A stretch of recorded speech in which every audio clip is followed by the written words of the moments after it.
자, 논란이 좀 많을 것 같습니다. 뭐 직접 이 파우치백도 등장하고 뭐 여러 가지 있는데, 우선 제가 이제 원론적인 부분부터 좀 이야기를 해볼까 하는데, 우리 박장범 후보자님의 언론이시죠? 언론인? 네, 저 기자. 언론, 뭐 방송관이라 그럴까, 언론관에 대해서 간단하게 이야기해 주시겠습니까? 저는 이제 KBS 공영방송 기자고요. 공영방송은 우리 헌법의 가장 중요한 가치인 자유민주주의를 방송의 영역에서 수행하는 공적 기관이라고 생각합니다. 네, KBS가 대한민국의 가장 영향이 있는 공영 방송으로서 우리 박장범 후보자님은 여기 수장이 되시려고 지금 이 자리에 있는 것입니다. 그렇죠? 네.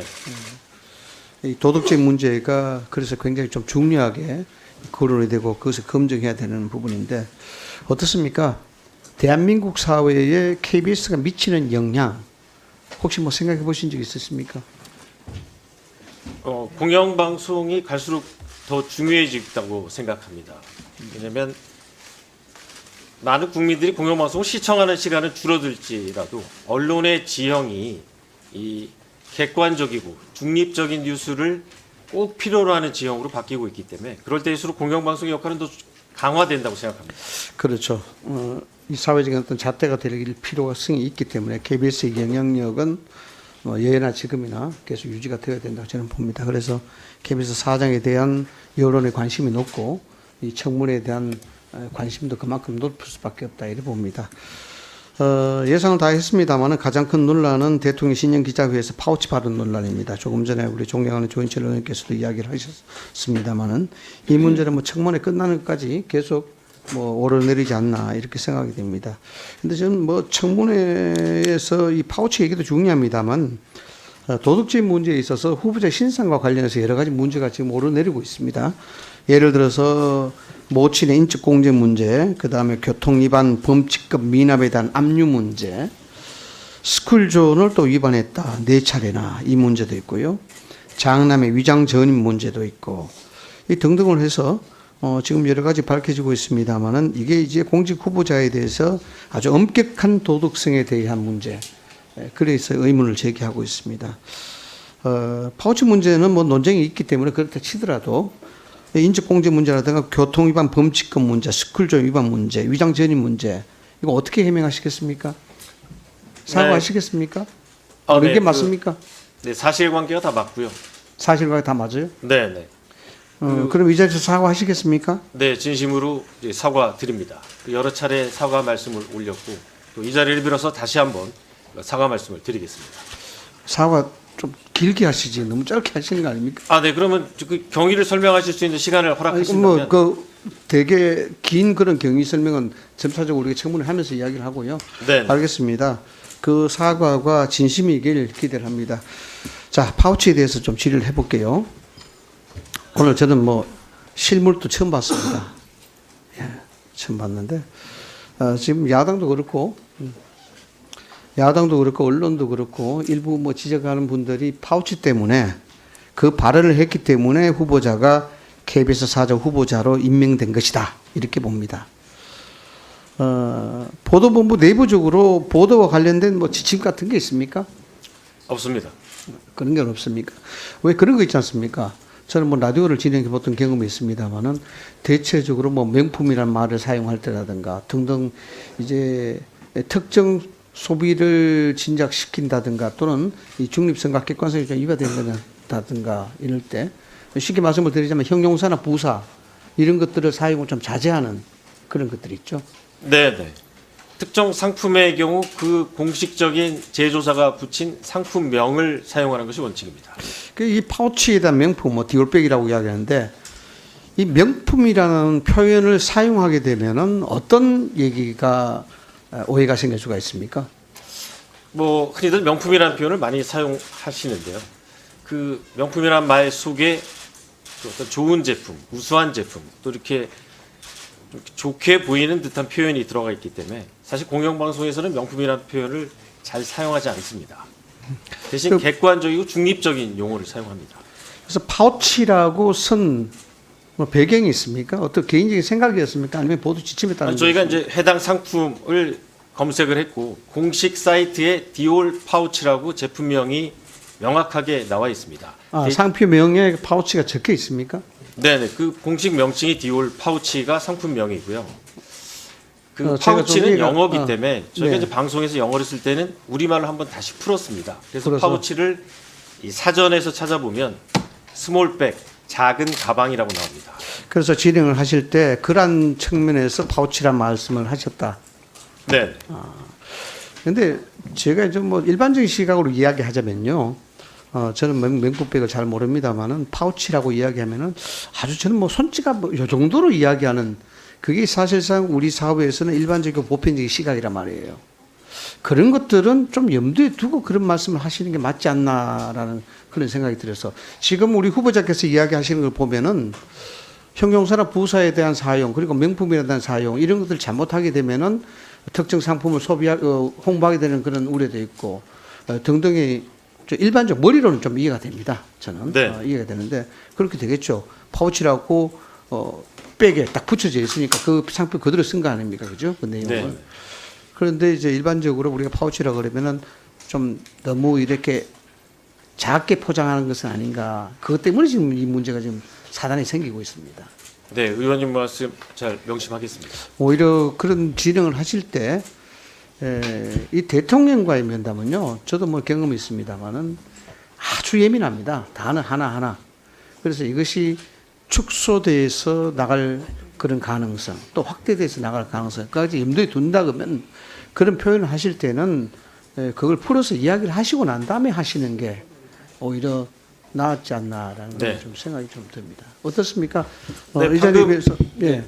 조인철 위원님께서 재생해 주신 그 대담 짧은 영상을 보시면 아시겠지만 그 짧은 영상 안에도 제가 파우치란 표현과 백이란 표현을 같이 사용하는 것을 확인하실 수 있을 겁니다.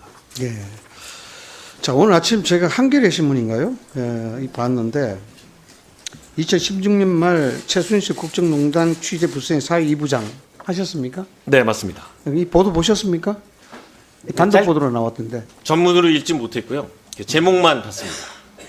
이 보도 내용을 축약을 한다면 사회 2부장 하시면서 최순실 국정농단 보도에 있어서 KBS는 신뢰도 공정성 훼손은 물론 자율성 위축했다. 이게 뭐냐 그러면은 보도를 막았다는 거예요.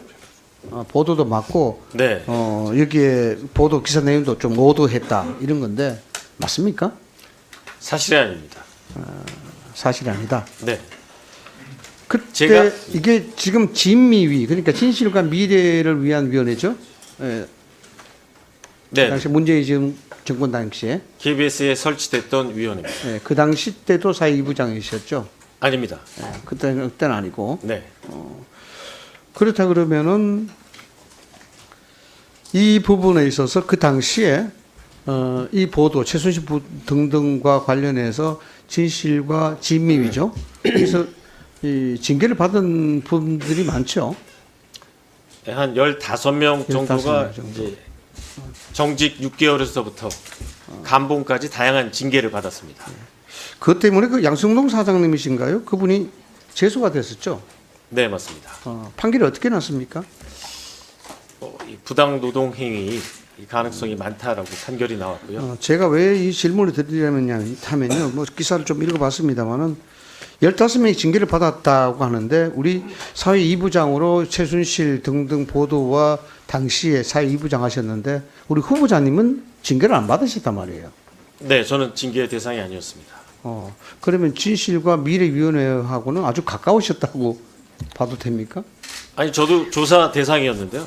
저는 이 불법 기구이기 때문에 조사를 거부했고, 네, 물론 대법에서 이 절차상 문제가 있다, 불법적이라고 진미에 대한 판단을 내렸고 거기에 따라서 이제 평가가 다 내려졌습니다만은 그 당시에 사회 2부장이고 TF팀까지 구성했다 그러면은 진미의 행태를 보면은 당연히 징계를 내렸을 텐데 우리 후보자만 징계를 안 받았단 말이죠. 아니, 제가 만약에 불법적인 일을 했거나 정말로 공정방송을 훼손하는 행위를 했다면 저도 아마 징계 대상에 올라갔을 겁니다. 하지만 제가 강조한 거는 다른 어떤 뉴스와 똑같은 원칙입니다. 최소한의 사실 확인을 해야 되고 사실 확인이 안 되는 경우에는 취재원과 최대한 접촉하려고 노력해야 한다. 그 원칙을 지키려고 했던 겁니다.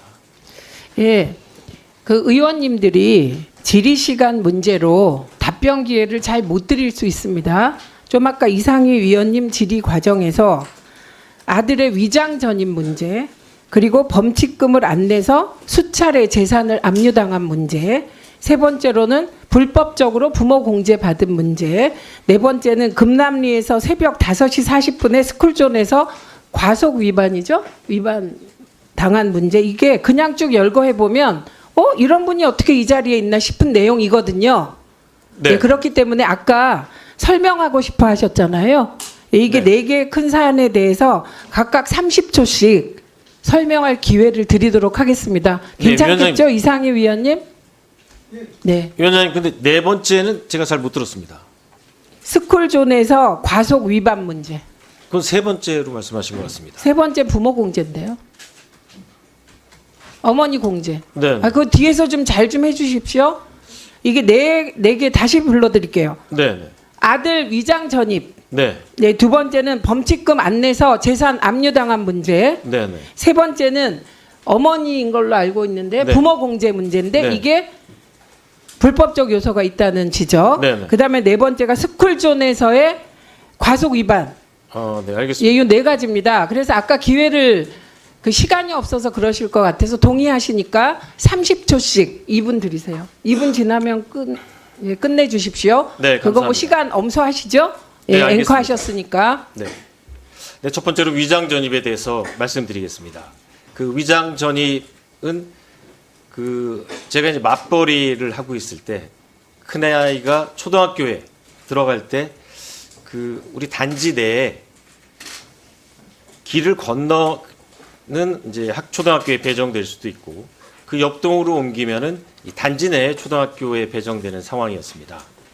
제가 이제 맞벌이 상태에서 첫 아이를 이제 초등학교에 보내야 되는 상황이었기 때문에 어머님께 아이의 등하교 즉 양육을 부탁드려야 되는 상황에서 이 노모께서 이제 큰 길을 건너는 학교보다는 단지 내에 있는 초등학교에 배정되는 게 어머님께서 말씀하셨다기보다 저희가 이제 아이 양육을 부탁드리는 마음에서 좀 단지 내 초등학교로 배정되기를 원하는 마음에서 위장 전입을 했고요. 명백히 잘못된 거고 사과 말씀을 드리겠습니다. 두 번째는 범칙금 말씀하셨는데요. 교통법규 위반해서 이 자동 범칙금이 나오면 일단 교통법규 위반을 하지 말아야 되고 또 설사에 있더라도 범칙금이 나오면 최대한 빨리빨리 내는 게 맞습니다. 근데 제가 이제 이사를 가는 과정에서 5건은 그 범칙금 통지서를 좀 늦게 받은 측면이 있고 한 달 정도 지나서 이 범칙금을 냈습니다. 그 과정에서 제 차에 대한 압류가 5차례인가 있었습니다. 그 부분도 사실 이 범칙금이 나오면 그때그때 빨리 냈어야 되는데 좀 늦게 낸 점에 대해서 잘못된 행동이고 사과드리겠습니다. 다음은 이제 저희 어머님 연말종산 소득공제를 할 때 부양가족 공제하는 항목이 있습니다. 제가 결혼하고서 말씀드린 대로 맞벌이하는 기간 동안은 어머님을 제가 모시고 살았다기보다도 어머님이 저희 자녀 양육을 도와주시면서 같은 집에 살았습니다. 그래서 부양가족 공제를 받았던 겁니다. 그 부분도 나중에 지나가고 나서 보니까 부양가족을 연말정산 때 받으면 안 되는 상황이었기 때문에 5년 동안 이 세법에 정한 이 납부할 수 있는 금액을 다 납부했고요. 제가 규정을 잘 몰랐다 하더라도 명백히 잘못된 점이었기 때문에 사과드립니다. 스쿨존 과속 역시 스쿨존이건 어디건 과속을 해서는 안 되는데 이 과속한 점에 대해서도 역시 잘못됐다고 생각하고 앞으로도 조심하겠습니다. 예, 위원님들은 이 답변 제가 시간 드린 이유는 이거에 대해서 질문하시고 답변 드릴 기회가 없을 것 같아서 기회 들었으니까 저 답변을 고려하여 질문에 참고해 주시기 바랍니다. 지금 노정면 위원님 손 드신 거 저에게 한 거 아니죠? 예, 다음으로 정동영 위원님 질의해 주십시오.